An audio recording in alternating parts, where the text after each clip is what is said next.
Kyrie, for the record, do you have any anti-Semitic beliefs? Again, I'm going to repeat. I don't know how the label becomes justified because you guys ask me the same questions over and over again. But this is not going to turn into a spin around cycle of questions upon questions. I told you guys how I felt. I respect all walks of life and embrace all walks of life.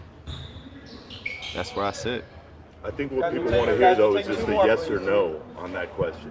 Yes or no. I cannot be anti-Semitic if I know where I come from. What does that mean? Alex, I cannot be anti-Semitic if I know where I come from.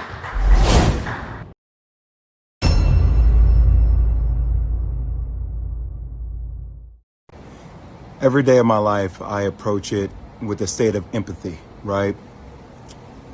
Regardless of what color, what creed, what race you are, I look at people as human beings. I think that's important.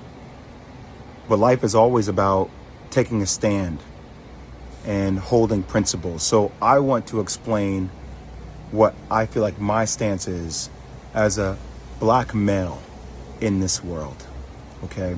And conversations that I've had with my brothers and sisters in the black community. And I want you guys to empathize with it and hear me on it. So when I hear what Kyrie Irving has to go through in order to be reinstated, I'm appalled. I'm appalled. And let me give you examples of how I feel like we don't have the same energy and hold other people who have dealt with racial tropes accountable.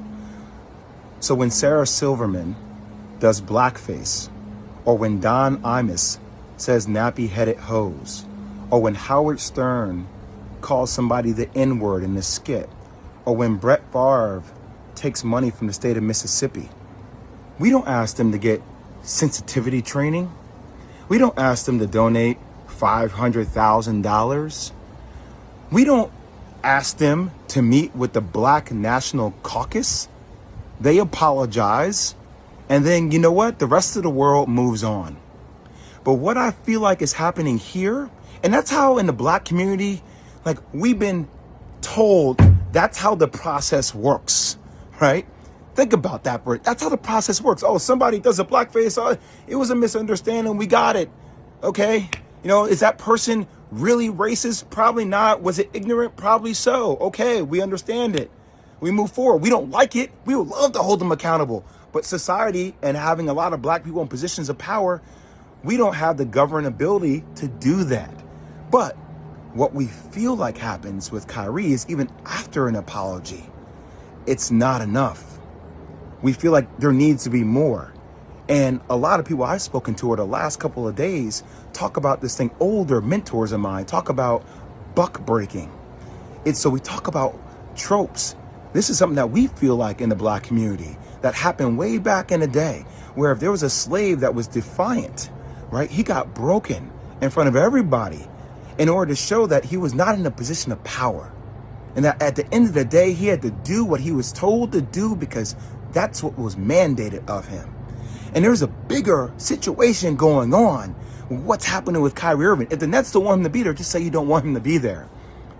But we should hold everybody accountable, even owners of teams accountable with things that are happening in other countries, i.e. China and Uyghurs and the Muslim genocide that is occurring that we hear Enes Kanter talk about. But we don't keep the same energy for everybody.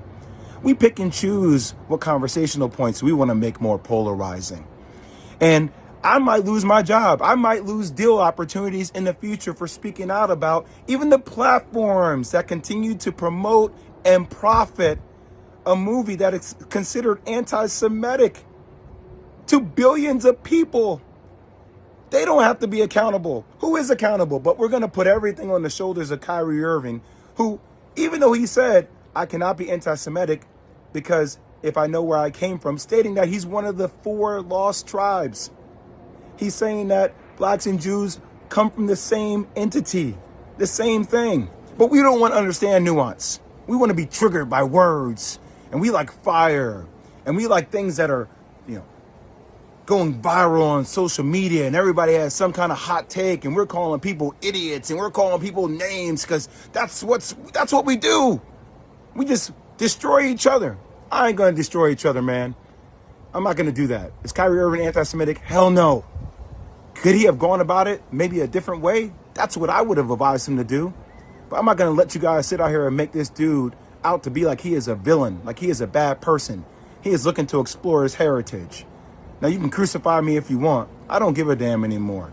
It's time for people to start speaking out with nuance and speaking out on the principles they stand for. That's all I'll say.